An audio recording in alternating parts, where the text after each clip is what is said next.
اور ماں ہوا نے کس طرح شیطان کی بات کو ماننا پسند کیا اور خدا کے منع کیے ہوئے درخت کا پھل کھا لیا، اور اس کے نتیجے میں خدا کا کلام فرماتا ہے ایک آدمی کے سبب سے گناہ دنیا میں آیا، اور گناہ کے سبب سے اس کے نتیجے میں خدا کا کلام فرماتا ہے ایک آدمی کے سبب سے گناہ دنیا میں آیا، اور گناہ کے سبب سے موت آئی، اور یوں موت سب آدمیوں میں پھیل گئی اس لیے کہ سب نے گناہ کیا۔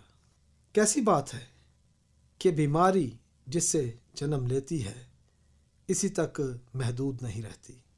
آدم کے گناہ کے باعث ہم سب گناہ گار ٹھہرے ہیں، اس لیے موت کے حقدار ہیں اور خدا سے سزا پائیں گے۔ پھر ہم نے سیکھا کہ گناہ کی وجہ سے آدم اور ہوا کو کیسے باغ عدن سے باہر نکال دیا گیا۔ تاہم باغ عدن سے نکالنے سے پہلے خدا نے آدم اور ہوا سے عہد کیا کہ وہ ایک نجات دہندہ بھیجے گا جو بنی آدم کو شیطان کے چنگل سے اور گناہ کی سزا سے بچائے گا۔ خدا نے بڑا خوبصورت منصوبہ ڈیزائن کیا تاکہ وہ گناہگاروں کو رہائی دلائے، اور اس کا منصوبہ یہ تھا کہ وہ اس کامل شخص کو دنیا میں بھیجے جس پر آدم کے گناہ کی سزا لاگو نہ ہو، اور یہ مقدس شخص اپنی مرضی سے گناہگاروں کے گناہ کی قیمت میں اپنا خون خوشی سے بہائے تاکہ نسل آدم بچ جائے، تاکہ اس طریقے سے اس کی غیر جانبدار عدالت بھی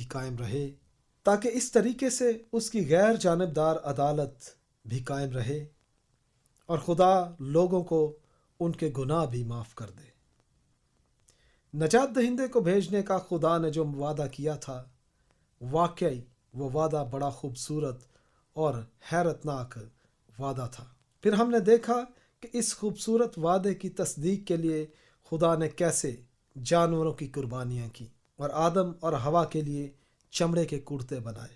خدا آدم اور ہوا کو سکھا رہا تھا کہ گناہ کی مزدوری موت ہے، اور بغیر خون بہائے گناہ کی معافی نہیں ہوتی۔ پھر ہم نے آدم اور ہوا کے دو بیٹوں قائن اور ہابل کی بابت سیکھا۔ ہم نے دیکھا کہ ہابل نے بے عیب برے کو ذبح کیا اور قربانی چڑھائی۔ یہ قربانی نجات دہندے کی اس قربانی کا پیش خیمہ تھی جو اس نے دنیا میں آ کر نسل آدم کے گناہوں کی قیمت چکانے کے لیے دینی تھی۔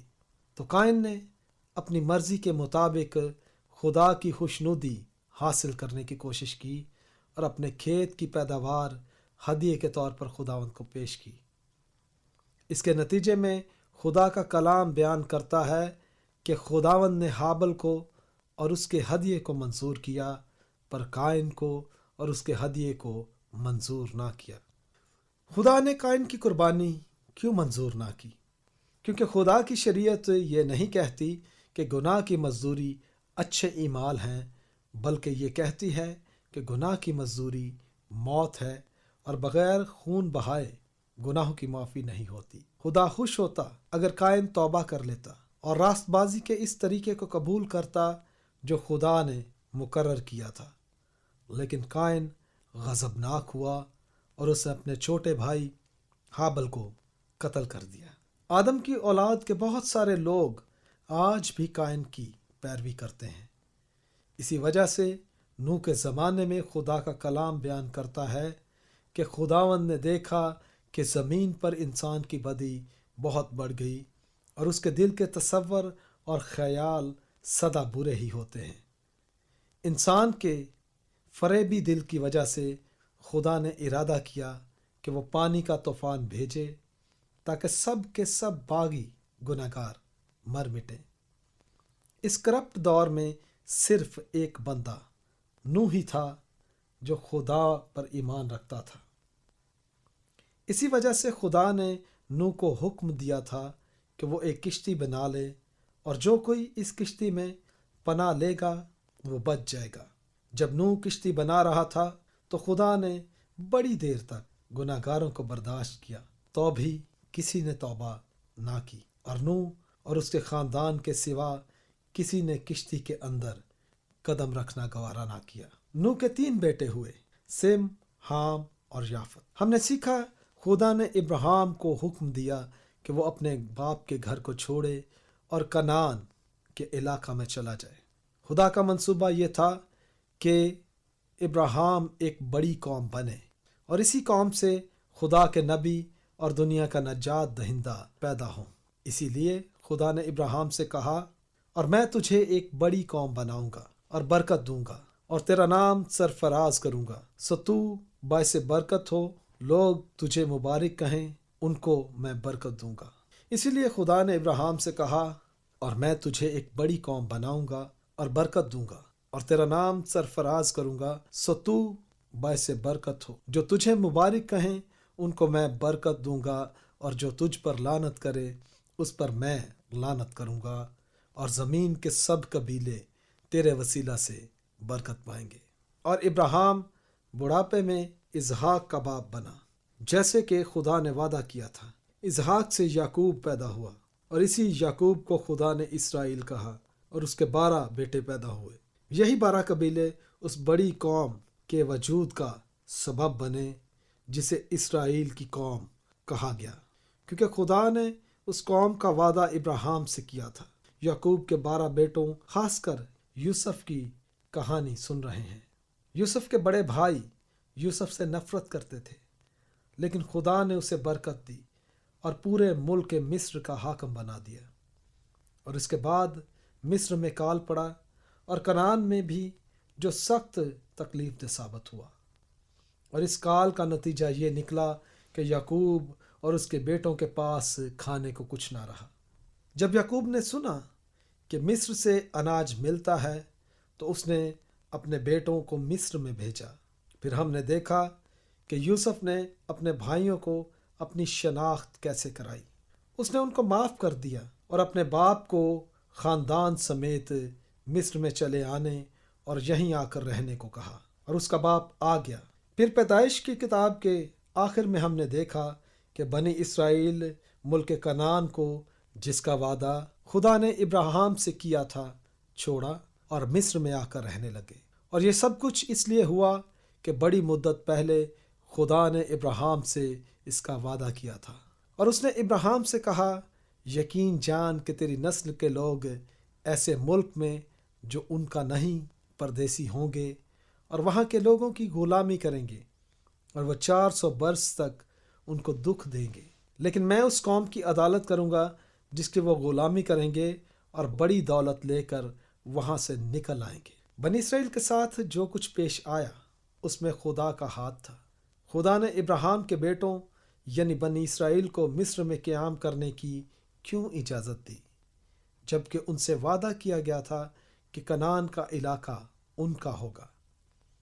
کیونکہ مصر میں بنی اسرائیل کے ساتھ پیش آنے والے واقعات سے خدا اپنا جلال ظاہر کرنا چاہتا تھا، اور خدا چاہتا تھا کہ وہ اپنی عجیب قدرت دکھا کر بنی اسرائیل کو رہائی دلائے، تاکہ سب لوگ جان جائیں کہ وہ بادشاہوں کا بادشاہ اور خداوندوں کا خدا قادر مطلق ہے۔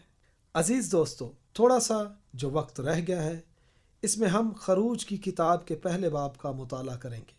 خدا کا کلام بیان کرتا ہے، اور یوسف اور اس کے سب بھائی اور اس پشت کے سب لوگ مر مٹے، اور اسرائیل کی اولاد برومند اور کثیر التعداد اور نہایت زوراور ہو گئی، اور وہ ملک ان سے بھر گیا۔ تب مصر میں ایک نیا بادشاہ ہوا جو یوسف کو نہیں جانتا تھا، اور اس نے اپنی قوم کے لوگوں سے کہا، دیکھو اسرائیلی ہم سے زیادہ اور قوی ہو گئے، سو آؤ ہم ان کے ساتھ حکمت سے پیش آئیں، تا نہ ہو کہ جب وہ اور زیادہ ہو جائیں اور اس وقت جنگ چھڑ جائے تو ہمارے دشمنوں سے مل کر ہم سے لڑے اور ملک سے نکل جائیں۔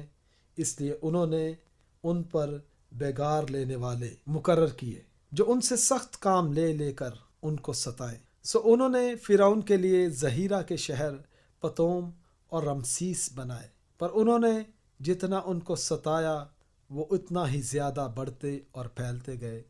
اس لیے وہ لوگ بنی اسرائیل کی طرف سے فکر مند ہو گئے، اور مصریوں نے بنی اسرائیل پر تشدد کر کر کے ان سے کام کرایا، اور انہوں نے ان سے سخت محنت سے گارا اور اینٹ بنوا کر اور کھیت میں